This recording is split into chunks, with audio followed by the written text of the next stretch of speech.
Hey guys, Willie and Murphy here, and welcome back to the channel. I'm here with Tim.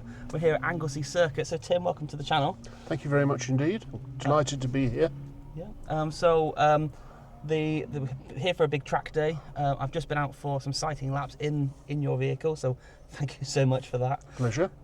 So tell me, obviously the car today we're in is... It's a 997.2 GT3 RS Porsche. So it's about 15 years old, and it's the last of the really manual Porsches. Yeah, left-hand drive. Left-hand drive as it was intended from the factory. Little in the way of electronics. There is some stability control. There is a bit of traction control, but they're fairly mild compared to a modern Porsche. Yeah. There's also a very compact shape. Porsches have tended to get bigger and bigger and bigger over time, and this is the last of the fairly small ones. Yeah, no, amazing. And this is like, how many track days do you do in this? Roughly a year? I don't actually do a lot of track days in this because, sadly, in one way and happily in another, these cars have massively appreciated over the years, and it's now become rather an expensive machine, and it's very difficult to get track insurance for it. Yes. So at the moment I'm track daying an Alpine A110 a lot.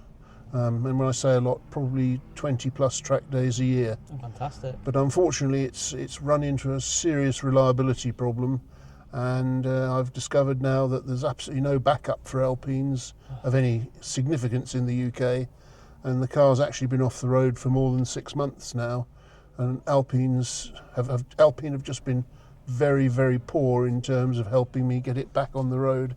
And it's some simple electronics problem, but it sits itself into limp home mode as soon as you point it at a track. Very, very frustrating. Got track nerves. Yes, indeed. Other than that, it's a brilliant car, and certainly the British-made tuning parts that are fitted to mine, made by Life 110, absolutely astonishing. Really transformed the car from the Alpine original to a very, very good track weapon. Yeah. And what got you into motor racing? What got you into the track days? Always been a tremendous fan of motorsport and cars in general. I'm a design engineer by profession, and my last proper job prior to starting my own business was actually a design draftsman in a Formula One design consultancy. Fantastic. Yeah, so I've always loved it, and as soon as I had enough cash to do it, I started doing track days, and that was, over 30 years ago.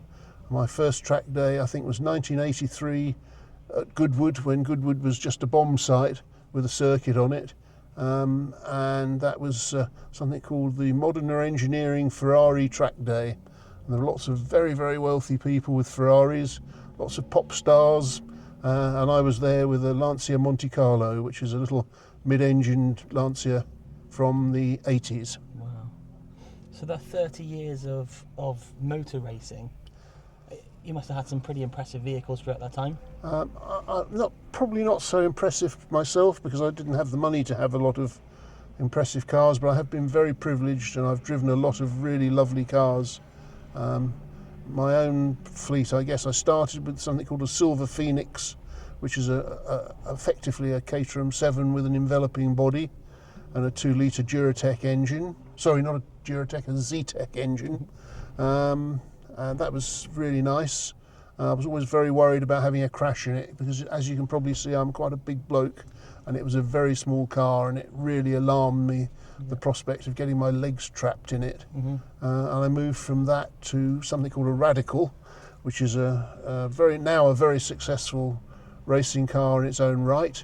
But in the days that I had it, it was very new to the field, and it was a motorcycle-powered sports racing car, but designed much more for proper track use and relatively safe. And I moved on from the Radical to a number of Porsches. I had a Subaru Impreza for a while, which is quite an interesting car. And eventually I got the Nürburgring bug and started travelling out to the Nürburgring once a month for 4 days. Did that for many years. And it was quite clear that almost everybody that goes there drives a Porsche or a BMW, and there is a good reason for that, because there's exceptionally good backup for those cars in Germany. I did initially start with a Lotus Elan, an M100 front-wheel drive car, and the moment I got any trouble with it, I was on my own. There was just no assistance whatsoever. And so I eventually changed to a Porsche 911 RS, which was of the 964 generation.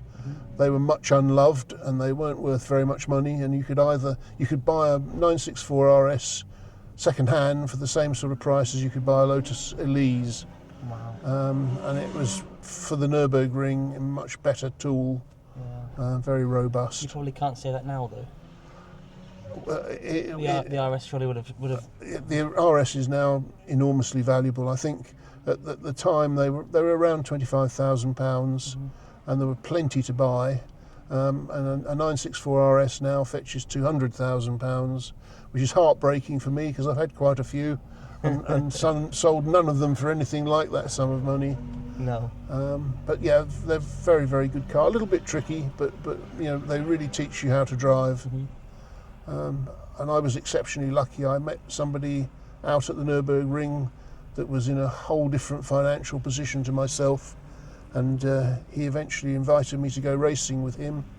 And we were introduced to Manthey Racing when it was quite a small outfit at the Nürburgring, and he bought a brand new 997 Porsche Cup car, and we raced that in the long distance GT Championship on the Nürburgring for 5 or 6 seasons. Wow. And it was very exciting, very different racing to the UK. The Nürburgring is 14.7 miles around, so it's a very big circuit, and you can have a lot of cars racing together. So my first experience of a motor race, having just got my licence, was a 200 car grid, which is just extraordinary. And I should explain that the 200 car grid goes off in 3 waves. So the fastest cars go off first, then the intermediates, and then the relatively slow cars, the Suzuki Swifts and Ford Fiestas. Yeah. Wow. But because we had a good car, we were in the top group, and we were all reasonably competent Nürburgring lappers, but no racing experience.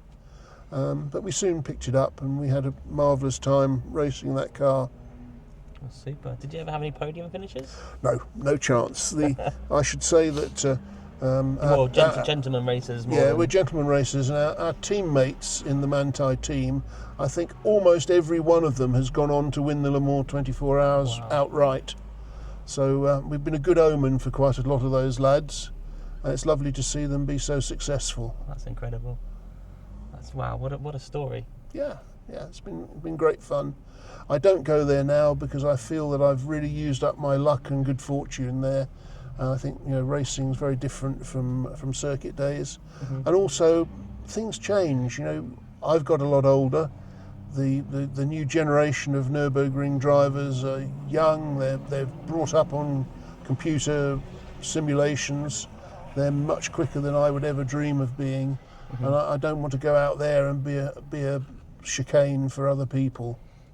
So had my time, loved it, and now I just concentrate on circuits around the UK and the odd trip overseas. Well, lovely. What an amazing story, and thank you so much for sharing. My pleasure. So hopefully we get to see you in action later on today. Indeed. And just been an absolute pleasure. So thank you very much indeed. Yeah, wonderful. Take care now. Thank you. Bye-bye. All the best. Wow, what a guy and what a story. Many thanks to Tim for sharing the story with me and taking me out in his Porsche. An amazing guy, an amazing experience, and just incredible to be in the presence of someone that's had such an incredible career within the motor industry. That's it from today's video. Hope you've enjoyed it. If you have, why not consider becoming a subscriber to the channel? Hit that thumbs up button, comment down below, and I look forward to seeing you in another episode of Behind the Wheels. Until next time, take it easy.